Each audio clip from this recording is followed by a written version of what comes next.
Conference called on the eve of Free Nnamdi KANU protest slated for tomorrow at the Aso Rock Villa.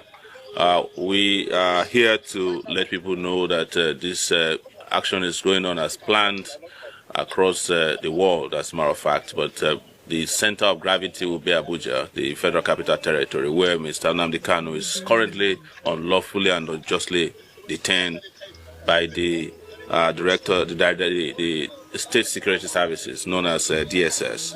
The law is very clear. Mr. Nnamdi KANU's detention is not just illegal, it's a national disgrace. The government is disobeying its own courts and mocking the Nigerian Constitution, the 1999 Constitution that they subscribe to. Here is the truth, and what they don't want you to know is that the Court of Appeal cleared Mr. KANU in 2022, and the charge and acquitted him. That's the final. Yet the DSS, even upon this discharge and acquittal, never released him even for a second, in disobedience of the Court of Appeal position. It was pure contempt, and it has always been their tradition to defy the rule of law that they claim they subscribe to. The Supreme Court, of course, did take over the case erroneously. They overstepped. It is a twisted justice reversing a decision that has already been taken by a court of competent jurisdiction, like the Court of Appeal, on this particular matter.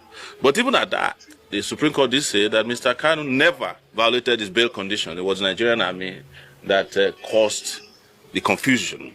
And you know that double jeopardy is also a crime. Nobody under the law should be tried for an offense for which they've been discharged and acquitted. It's known as double jeopardy. I may not be a lawyer, but I know this well enough. So also, let us let you know that the law under which Mr. KANU has been tried is known as the Terrorism Act of 2013, which is dead and buried. You cannot try anybody under a law that does not exist. So we want to let you know that this fight is bigger than one person. It's about every Nigerian right to justice, dignity, and freedom. And when the state tramples on one man's right, it endangers all of us. Our demand, therefore, is very clear. Obey the law, enforce the acquittal, release Mr. Nnamdi KANU now.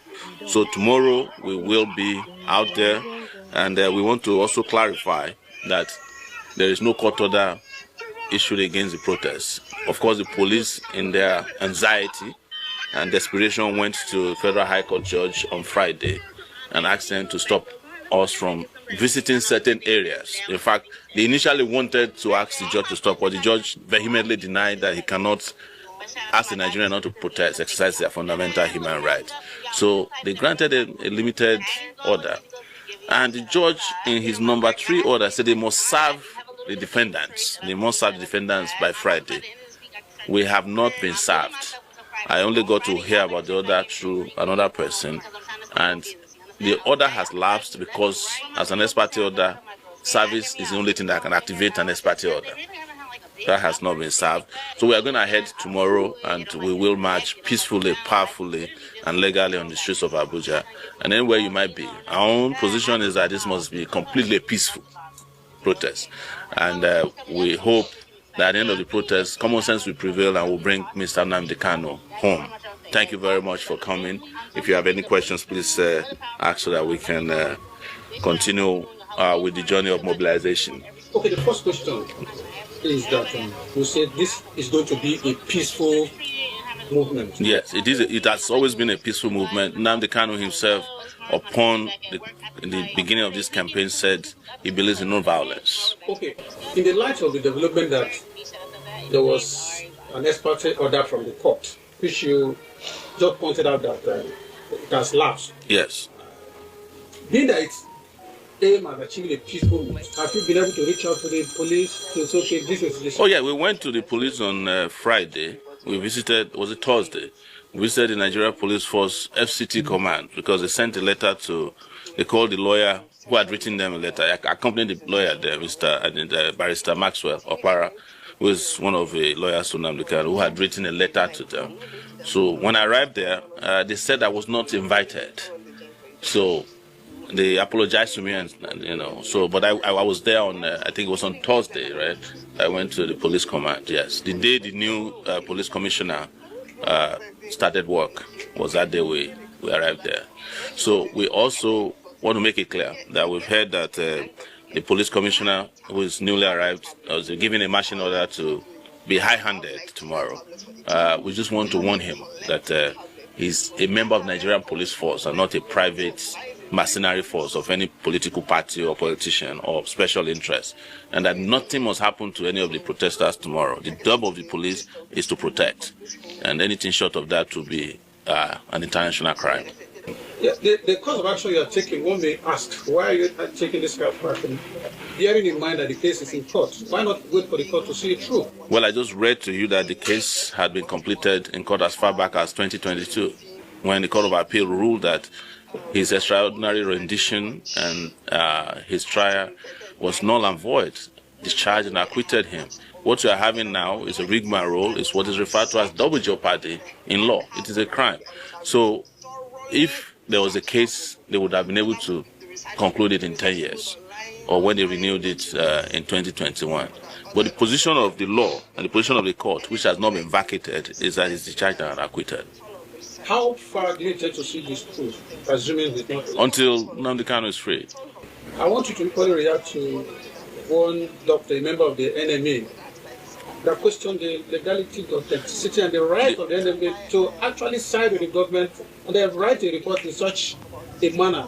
What's your opinion? The NMA in this case is a disgrace.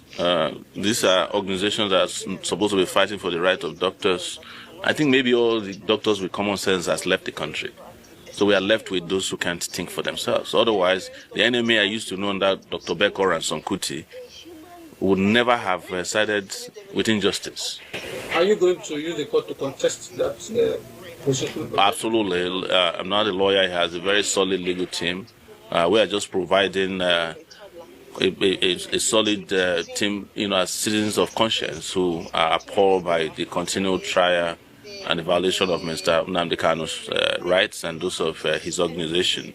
That's what we're here to do, because we are all one, all of us who are oppressed in this country. Does this case, Nnamdi KANU's case, does it equally now validate the fears in Nigerians that they have no hope in the judiciary? Yes. I'm in a better position to tell you, because I also get unjustly tried by the Nigerian state through our court system. Just 2 weeks ago, I was in 1 week charged to court for offenses that were not only nebulous, frivolous, but violated even my own personal dignity, and they were done by judges. So this is also a challenge to our judges and the Nigerian judiciary to go back to doing the work of what is just and legal. Finally, what would you say to those who are nursing the fears that the court has made a decision, the police will go high, and then they shouldn't? No, there's no decision, let's be very clear, there's no decision from the court not to protest. The only order that was given to the police, which we just saw today, said, don't go to Aso Rock and don't go to certain sensitive buildings, according to them. But we have told you the position of the law regarding an ex parte order obtained but not served. You can only activate an order. And the judge was very clear, serve the defendant.